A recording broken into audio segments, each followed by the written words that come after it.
ॐ अज्ञानतिमिरान्धस्य ज्ञानाञ्जनशलाकयः चक्षुरुन्मिलितं येन तस्मै श्रीगुरुवे नमः। हरे कृष्णा। आज गीता श्रृंखला के सत्र क्रमांक 524 में आप सभी भक्तों का हार्दिक स्वागत है। आज हम श्रीमद् भगवद गीता के 16वें अध्याय के जो कि है देवी तथा असुरी स्वभाव श्लोक क्रमांक 20 का अध्ययन करेंगे। आइए, श्लोक इस प्रकार है। आसुरीं योनिम आपन्ना मूढ़ा जन्मनि जन्मनि माम अप्राप्य एव कौन्तेय ततो यान्ति अधमाम गतिम। अर्थात भगवान श्री कृष्ण कहते हैं कि हे कुंती पुत्र, ऐसे व्यक्ति आसुरी योनि में बारंबार जन्म ग्रहण करते हुए कभी भी मुझ तक नहीं पहुंच पाते। वे धीरे धीरे अत्यंत अधम गति को प्राप्त होते हैं। भक्तों, अगर इस श्लोक का संबंध पिछले वाले श्लोक से देखा जाए तो पिछले वाले श्लोक में जब भगवान श्री कृष्ण ने कहा था कि जो ईर्ष्यालु तथा क्रूर हैं तथा नराधम हैं उन्हें मैं निरंतर विभिन्न आसुरी योनियों में भवसागर में डालता रहता हूँ, तो भगवान श्री कृष्ण के श्रीमुख से ऐसी वाणी सुनकर अर्जुन के मन में मानो जिज्ञासा उत्पन्न हुई कि क्या ऐसे लोग जो आसुरी योनि में जन्म प्राप्त करते हैं कई जन्मों के उपरांत कभी आपकी कृपा से मुक्त हो पाएंगे।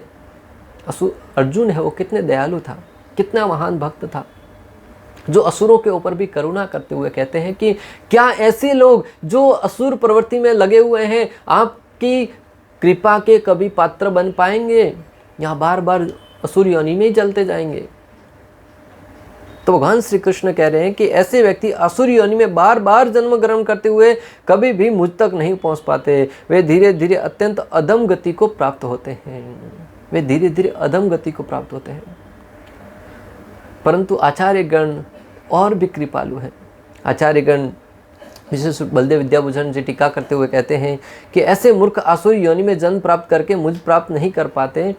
ऐसे असुर हैं, वो असुर योनि में जन्म ग्रहण करते कभी भगवान को प्राप्त तो नहीं कर पाते और कुत्ता आदि अति निकृष्ट योनियों में गिरते रहते हैं और कुत्ता आदि अत्यधिक निकृष्ट योनियों में गिरते रहते हैं। परंतु वैसे भगवान है वो बहुत दयालु है, तो भगवान है वो बहुत कृपालु है, बहुत करुणामय है। दुष्टों, भगवान बहुत दयालु है, दुष्टों पर भी दया करते हैं। अगर वो उनकी शरण ग्रहण कर ले तो भगवान है वो इतने दयालु हैं, इतने करुणामय हैं। अगर हम ढीठ बन के बैठे रहेंगे कि नहीं मैं तो असुरी प्रवृत्ति को ही अपनाऊंगा, तब भगवान कैसे करुणा करेंगे, क्या हथौड़ा मारेंगे। परंतु आचार्यगण बलदेव विद्याभूषण जी हमें समझाते हैं कि अगर कोई व्यक्ति एक बार भी भगवान श्री कृष्ण प्रभु श्री रामचंद्र की शरण में चला जाए तो निश्चित रूप से भगवान उस पर भी कृपा करते हैं। रामायण का प्रसंग भक्तों, शूर्पणखा जो असुरी प्रवृत्ति से लिप्त थी, प्रभु श्री रामचंद्र के पास अपनी इच्छाओं को पूर्ण करने के लिए आई थी और उन्होंने माता सीता के प्रति द्वेष किया था। इस कारण से लक्ष्मण जी ने उसकी नाक तो काट दी और वो शूर्पणखा इतनी द्वेषी थी कि सारे के सारे असुर कुल का ही उन्होंने विनाश करवा दिया। परंतु जब शूर्पणखा को पता चला कि भगवान प्रभु श्री रामचंद्र हो परम ईश्वर है, तब वो गर्ग संहिता में भक्तों वर्णन आता है कि वो तपस्या करने के लिए जाती हैं। तपस्या करती है, कई हजार वर्षों तक तपस्या करती है। तब भगवान उसके ऊपर कृपा करते हुए जब भगवान श्री कृष्ण के रूप में आते हैं तब उसे कुब्जा के रूप में जन्म मिलता है। कृष्ण लीला में आपने कुब्जा को देखा होगा। वो त्रेता युग में जब भगवान श्री रामचंद्र अवतरित थे तब वही शूर्पणखा के रूप में थी और उसकी तपस्या, साधना, भक्ति के आधार पर उसको कृष्ण लीला में कुब्जा का रूप धारण करना पड़ा, कुब्जा का शरीर मिला। और जो इच्छा उन्होंने रामायण काल में प्रभु श्री रामचंद्र के साथ इच्छा पूर्ण करने की इच्छा करी थी, भक्ति के आधार पर भगवान ने उसके ऊपर कृपा करी। और जब भगवान श्री कृष्ण लीला में मथुरा में जाते हैं तब कुब्जा चंदन का लेप लेकर कंस के लिए लेके जा रही होती हैं। उसका प्रतिदिन का वही कार्य था। जब श्री कृष्ण को देखा, उनके रूप को देखकर मोहित हो गई भक्तों।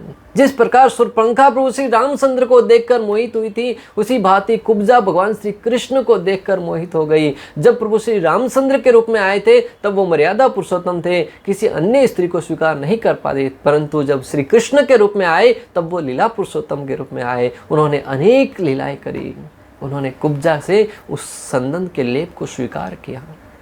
पर कुब्जा ने भगवान के साथ काम इच्छा पूर्ण करने की इच्छा करी। भगवान श्री कृष्ण स्वयं वहाँ पर गए और उनकी इच्छाओं को, उनको स्पर्श मात्र से उनके शरीर का सौंदर्य है उसका वर्धन हो गया भक्तों। जो कुब्जा अनेक मोड़ों में बनी हुई थी, उसका शरीर अनेक प्रारूप द्वारा बनी हुआ था, परंतु जैसे ही भगवान श्री कृष्ण ने स्पर्श किया उनका सौंदर्य खिल उठा भक्तों। यह भगवान की महिमा गान। भगवान श्री कृष्ण का कोई एक बार भी शरण ग्रहण कर ले, भगवान उसे कभी निराश नहीं करते। भक्तों, शास्त्र वर्णन करते हैं कि रामायण में ही विभीषण जी भगवान श्री रामचंद्र की शरण में जाते हैं। भगवान श्री रामचंद्र तुरंत उनको स्वीकार कर लेते हैं और उसे लंकेश कहकर संबोधित करते हैं। तब साथ में रहने वाले सुग्रीव और अनेक उनके सहयोगियों ने प्रश्न उठाया कि प्रभु, आपने उसको लंकेश की पदवी कैसे दे दी? अभी तो हमने लंका पर चढ़ाई भी नहीं करी है। तब भगवान श्री रामचंद्र कहते हैं, जो मेरी शरण में आ गया है उसको मैं उसके स्थान को, उसके जो अधिकार है उसको प्रदान करवा के ही रहूंगा। तब किसी ने कहा कि अरे भगवान, अगर रावण तुम्हारी शरण में आ गया तो फिर रावण को लंका देनी पड़ेगी, फिर विभीषण को क्या दोगे? तो बोले कि मैं विभीषण को मेरा अयोध्या दे दूंगा। बोले अयोध्या अगर भरत जी ने नहीं छोड़ा तो बोले भरत को मेरा वैकुंठ धाम है वो दे दूंगा। यह भगवान की महानता भक्तों। जो कोई श्री कृष्ण की शरण में जाता है वो कभी निराश नहीं होता है भक्तों। हिरण्यकशिपु का ही दृष्टांत ले लीजिए। हिरण्यकशिपु ने इतने भगवान के प्रति अपराध किए थे, इतने भक्तों के ऊपर संहार किया था, परंतु प्रहलाद महाराज की करुणा से भक्तों, जब हिरण्यकशिपु का वध हुआ, प्रहलाद महाराज नरसिंह भगवान से प्रार्थना करते हुए कहते हैं कि हे प्रभु, आप मुझे कुछ देना ही चाहते हैं तो मेरे पिता का उद्धार कर दीजिए। भगवान कहते हैं तुम्हारे पिता तो पहले से ही मुक्त हो गए हैं। जब एक कुल में तुम्हारे जैसा भक्त जन्म लेता है तो उसके 21 पीढ़ियों का उद्धार तो वैसे ही हो जाता है। इस नाते इस सिद्धांत के आधार पर तुम्हारे पिता का उद्धार हो गया है। कितने महान है भगवान। अगर हम ढीठ बने बैठे रहे तब भगवान क्या करेंगे? परंतु अगर एक बार भी कोई व्यक्ति श्री कृष्ण के नाम का उच्चारण करता है, शास्त्रों में दृष्टांत भरे पड़े हैं कि एक बार भी अगर कोई व्यक्ति श्री कृष्ण का नाम लेता है ना, उसके हजारों जन्मों के पाप है वो धुल जाते हैं। एक बार भी अगर कोई व्यक्ति श्री कृष्ण को प्रणाम करता है, उसके करोड़ों जन्मों के पाप है वो धुल जाते हैं। फिर उनके विषय में क्या कहा जाए जो प्रतिदिन भगवान को प्रणाम करते हैं, प्रतिदिन भगवान के नाम का जप करते हैं। वैसे भक्त है वो पापों को नष्ट करने के लिए भगवान के नाम का जप नहीं करते, पापों को नष्ट करने के लिए भगवान को प्रणाम नहीं करते। वो तो भगवान से प्रेम करने के लिए, प्रेम जागृत करने के लिए भगवान को प्रणाम करते हैं, प्रेम वश भगवान के नाम का जप करते हैं। और भगवान ने कहा भी है भगवद गीता में, तेसाम सतत युक्तानाम भजताम प्रीति पूर्वकम। मेरे भक्त हैं वो प्रेम पूर्वक मेरे नाम का भजन करते हैं। निरंतर भगवान के नाम का भजन करना कोई साधारण बात नहीं है भक्तों। लोगों को लगता है कि बड़ा आसान काम है, कोई भी व्यक्ति कर सकता है, परंतु भगवान के नाम का जप करना तपस्या से परिपूर्ण है। सत्य घटना भक्तों, एक बार एक जगह कुछ कारीगर राहगीर काम करते थे। राहगीर काम करने वाले प्राय देखा जाता है सैनिक खैनी खाते हैं, बीड़ी पीते हैं, गुटखा खाते हैं और अपना काम करते रहते हैं। एक भक्त वहां से प्रतिदिन रास्ते से होकर गुजर के अपने मंदिर को जाते थे, पुनः लौट के आते थे। हाथ में माला रहती थी, हरे कृष्णा कृष्णा कृष्णा हरे हरे, हरे राम राम राम हरे हरे। इस प्रकार माला पे नाम जप करते हुए गुजरते थे। राहगीरों से देखा नहीं रहा गया। एक दिन उन्होंने पूछ ही लिया, अरे भाई तुम कुछ काम धंधा करते हो कि नहीं? पूरे दिन हरे कृष्णा हरे राम करते रहते हो। जैसा प्राय आज की तारीख में लोग पूछते हैं, हरे कृष्णा हरे राम पूरे दिन करते रहते हो, कभी काम धंधा करते हो कि नहीं? उस भक्त है वो बहुत बुद्धिमान थे। भगवान के भक्त है वो बहुत बुद्धिमान होते हैं क्योंकि भगवान बुद्धि प्रदान करते हैं। भगवान ने कहा है भगवद गीता में, तेसाम सतत युक्तानाम भजताम प्रीति पूर्वकम ददामि बुद्धि योगम तम ये न पामुपयांति थे। मैं बुद्धि प्रदान करता हूँ। भगवान ने उसको अंदर से परमात्मा के रूप में प्रेरणा दी, बुद्धि प्रदान करी। बोले कि भाई तुम काम करे उससे तो अधिक मैं काम करता हूँ, और ये नाम जप करना कोई आसान बात नहीं है। बोले ये तो कोई भी कर सकता, बैठे बैठे नाम जप करना, उसमें कौन सा भेद भरने का काम है। उस भक्त ने कहा, ठीक है, आपको यहाँ पे कितनी मजदूरी मिलती है? दिन का 10 रुपया। पहले के ज़माने में मजदूरी कम मिलती थी। बोले हाँ 10 रुपया। बोले मैंने 20 रुपया तुमको दिया, कल से तुम्हें पूरा दिन बैठ के यहाँ पे नाम जप करना है, तुम दोनों को 10 की जगह 20-20 रुपया दिया जाएगा। ठीक है। उन्होंने बड़े उतावले में आकर चुनौती स्वीकार तो कर ली। दूसरे दिन जब नाम जप करने बैठे भक्तों, एक बार भगवान का नाम लिया, 2 बार लिया, पहले तो ठीक से नाम उच्चारण करना नहीं आ रहा था, कई बार सिखाया गया तब जाके कुछ नाम उच्चारण करना आया। नाम जप करते करते उबासियाँ आने लगी, नशे की लत थी वो याद आने लगी, अनेक प्रकार से ध्यान भटकने लगा, तो ग्राम्य वार्ता करने की इच्छा जागृत होने लगी। 2 घंटा तो दूर की बात है, पूरा दिन तो दूर की बात है, कुछ ही क्षणों के भीतर उन्होंने अपनी हार मान ली, उन साधु के शरणों में पड़ गए। बोले आप महान हैं, भगवान के नाम का भजन करते हैं, हम तो पूरा दिन काम तो करते हैं परंतु उससे अधिक बातें करते हैं, इधर उधर की वार्ता करते हैं, नशा करते हैं, अनेक प्रकार से गप्पे मारते हैं, ये नाम जप करना बड़ा मुश्किल है। इसलिए भक्तों, जो भगवान श्री कृष्ण की भक्ति करते हैं वो प्रेम वश ही कर पाते हैं। हम ईर्ष्या भाव से यहाँ किसी नाम के श्रेष्ठता के लिए भगवान का प्रेम पूर्वक नाम जप नहीं कर पाएंगे। पूरे दिन नाम जप करना, हरिदास ठाकुर भगवान श्री कृष्ण के दिव्य नामों का जप करते करते अपने जीवन का लगभग 20-22 घंटा भगवान के नाम का जप करते थे। कितने महान होंगे। तो हमें 2 घंटा नाम जप करना पड़ता है, उसमें भी अनेक प्रकार के शरीर की स्थिति परिवर्तित करते हैं, बीच में प्यास लगती है, भूख लगती है, मोबाइल चेक करना पड़ता है वगैरह वगैरह, और वो बिना कुछ खाए बिना कुछ पिए 192 माला जप करना बहुत ही महान कार्य है। परंतु जो बिल्कुल भी आज्ञा पालन नहीं करते वे अभागे बने रहते हैं। आचार्यगण कहते हैं कि जो भगवान की शरण ग्रहण करके भगवान की श्री शरणों में चले जाते हैं और वो तो भगवान की महिमा, भगवान की कृपा के पात्र बन जाते हैं, परंतु जो बिल्कुल भी भगवान की आज्ञा का पालन नहीं करते वे अभागे बने रहते हैं। अप्राप्य के बाद एव शब्द यह सूचित करता है कि भगवान की कृपा प्राप्त करने की उनकी कोई संभावना नहीं रहती। अप्राप्य एव यह शब्द इंगित करता है कि उन लोगों की जो भगवान की शरण में नहीं जाते हैं उनके लिए कृपा प्राप्त करने का कोई भी जरा सा भी कोई संभावना नहीं रहती है। ऐसा जन्म जो भगवत भजन के अनुकूल हो बहुत दुर्लभ है, और ऐसा जन्म जो भगवान की भक्ति करने के अनुकूल हो बहुत ही दुर्लभ है भक्तों, बहुत ही दुर्लभ है। मनुष्य जन्म प्राप्त करके अगर कोई व्यक्ति भक्ति में लगा है तो उसके शरणों को स्पर्श करना चाहिए, उनकी महानता का गुणगान करना चाहिए, क्योंकि करोड़ों मनुष्य है उसमें से कुछ विरले ही भक्ति कर पाते हैं। मनुष्य नाम सहस्तेषु कच्चित यतते सिद्धये यत्तामपि सिद्धानाम कच्चित माम वेति तत्वतः। भगवान कहते हैं कि इस जगत में करोड़ों मनुष्यों में से कुछ विरले ही मेरी भक्ति कर पाते हैं, और उन विरले मनुष्यों में से ही कुछ विरले ही हैं जो पूर्ण प्रेम की अवस्था तक पहुंच पाते हैं। इसलिए जब शुद्ध भक्तों को देखें ना तो उसको प्रणाम किए बगैर नहीं रहना चाहिए। भक्तों, शास्त्र वर्णन करते हैं कि किसी सन्यासी को देखकर अगर आपने प्रणाम नहीं किया तो आपको उपवास करना चाहिए, नहीं तो अनेक प्रकार के अपराधों के भागी बनेंगे। हमें तो श्रद्धावश, डरवश नहीं, श्रद्धावश उन भक्तों के चरणों में प्रणाम करके उनके आशीर्वाद की याचना करनी चाहिए कि जिस प्रकार आप भगवान के नाम में रमे हुए हैं हम पर भी करुणा करो, कृपा करो, ताकि हमारी भी रुचि भगवान के नाम में लगे।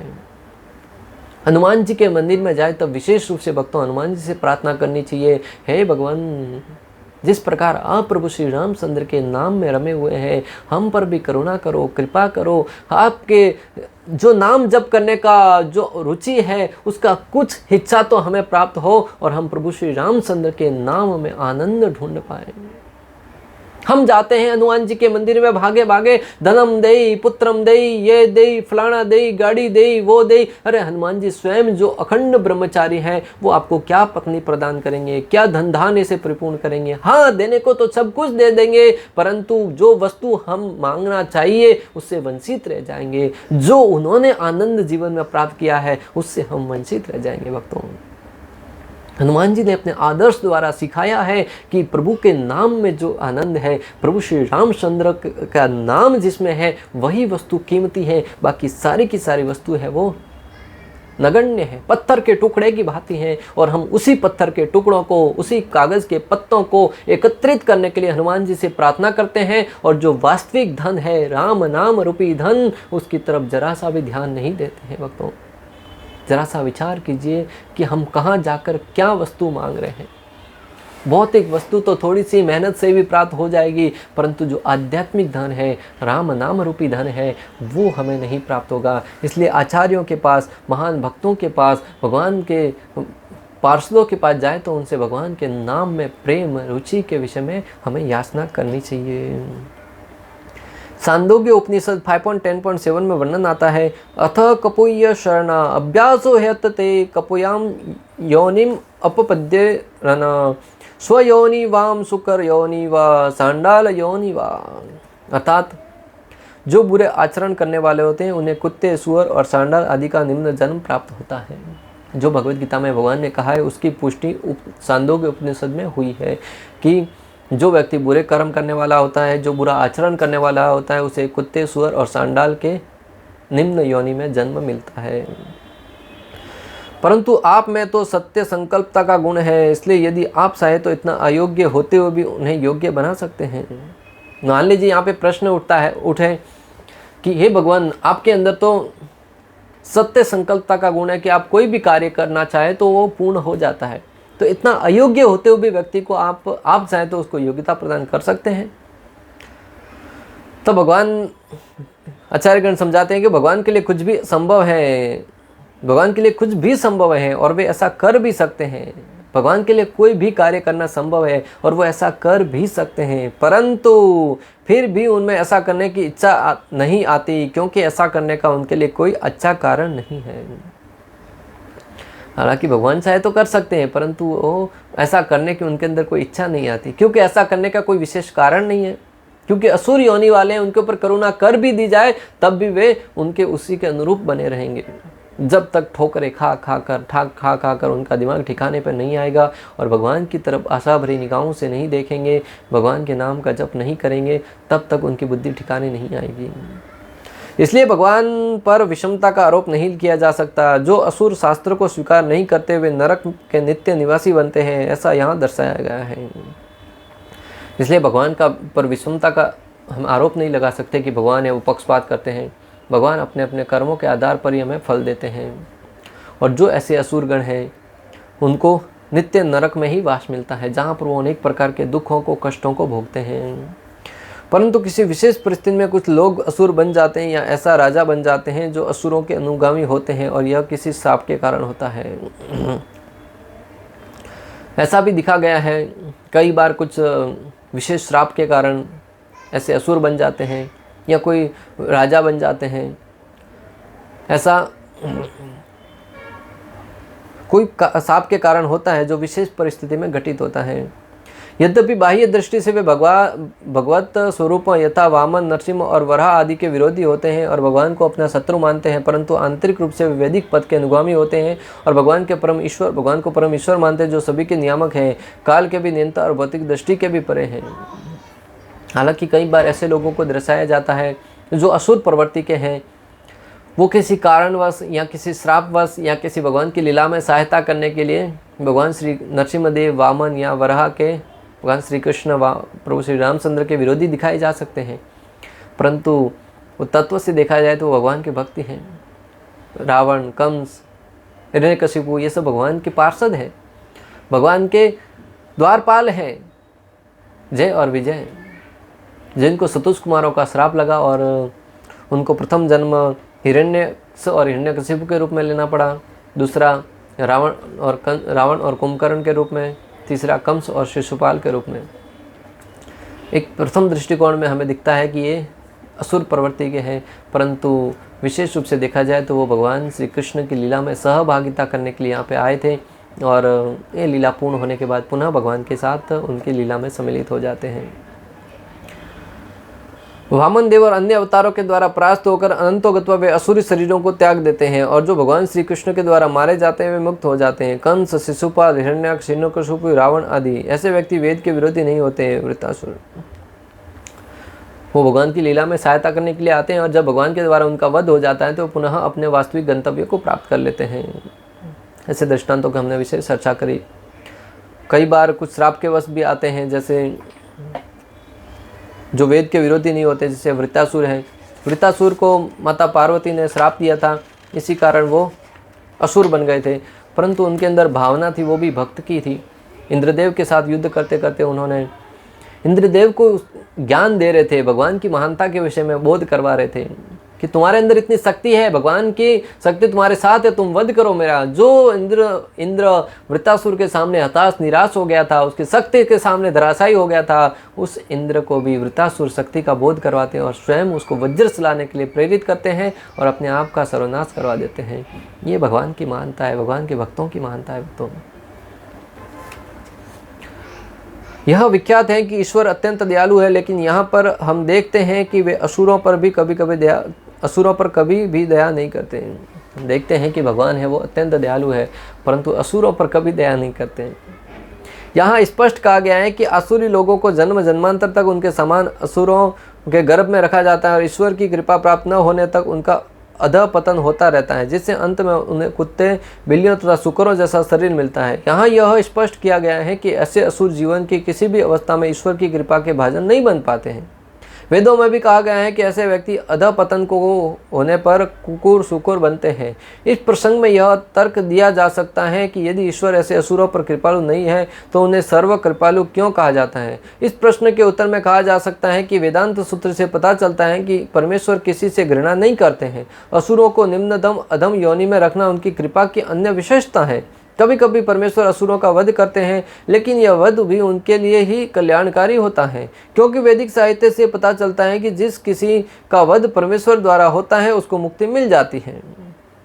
बहुत ही सुंदर। भक्तों, श्रील प्रभुपाद तात्पर्य में समझाते हैं कि कई बार देखा गया है कि भगवान श्री कृष्ण असुरों का वध करते हैं और असुरों पर कृपा की दृष्टि से ही वध किया जाता है।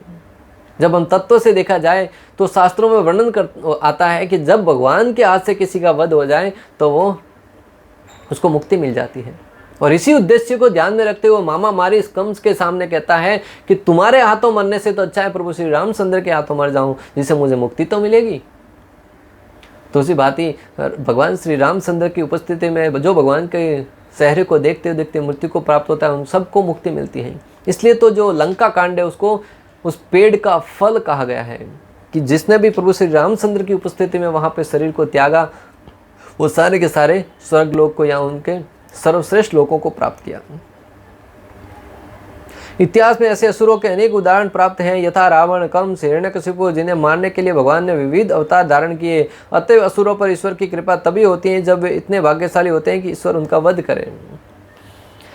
भक्तों, यहाँ पे ऐसा श्रील प्रभुपाद बहुत ही सुंदर ढंग से समझा रहे हैं कि ऐसा भी नहीं है कि भगवान असुरों पर कृपा नहीं करते, परंतु असुर प्रवृत्ति में हमें इतना बड़ा सड़ा होना चाहिए कि हम कंस, हिरण्यकशिपु, रावण जैसे स्तर तक आए जहां हमें हमारा वध करने के लिए भगवान को अवतरित होना पड़े। तो यहाँ पे प्रश्न उठ सकता है कि जब हम भगवान का विद्रोही बन के ही भगवान की कृपा प्राप्त कर सकते हैं तो फिर भक्ति क्यों करें। भक्ति थोड़ी सी करने पर भी भगवान की कृपा प्राप्त होगी, और विरोध इतना करना पड़ेगा जिसका इतिहास में अभी तक 4 या 5 ही नाम आए हैं। रावण जैसा विरोध, इतने शक्तिशाली, उसे पहले तो शक्ति प्राप्त करने के लिए इतनी तपस्या करनी पड़ेगी जो भक्ति से बहुत कठिन है, फिर उस तपस्या के बल पर जो शक्ति प्राप्त होगी उससे इतना वध करना पड़ेगा, इतने लोगों के ऊपर अत्याचार करने पड़ेंगे जिसे भगवान देखेंगे कि हाँ उसे मारने के लिए मुझे जाना पड़ेगा, तब हमें कुछ उसका लाभ होगा। इससे अच्छा है कि इतनी कष्टों को गुजरते हुए, इतनी तपस्याओं को करके जो शक्ति प्राप्त हो उसके द्वारा भगवान को पुकारा जाए, भगवान को बुलाया जाए। इससे अच्छा है कि भगवत भक्ति के द्वारा जो परिवार में रहते हुए प्रतिदिन 2 घंटा भगवान के नाम का जप करते हुए, भगवान की कथा सुनते हुए, भगवान के नाम का कीर्तन करते हुए किया जाए, वो बहुत ही सरल है। इस प्रकार श्लोक क्रमांक 20 का भक्ति वेदांत तात्पर्य पूर्ण हुआ। अंत तक हमारे साथ बने रहने के लिए आप सभी का हृदयपूर्वक, प्रेम पूर्वक बहुत बहुत धन्यवाद। श्रील प्रभुपाद की जय, श्री श्री राधा गोपीनाथ भगवान की जय, श्रीमद् भगवद गीता की जय। हरे कृष्ण कृष्ण कृष्ण हरे हरे, हरे राम।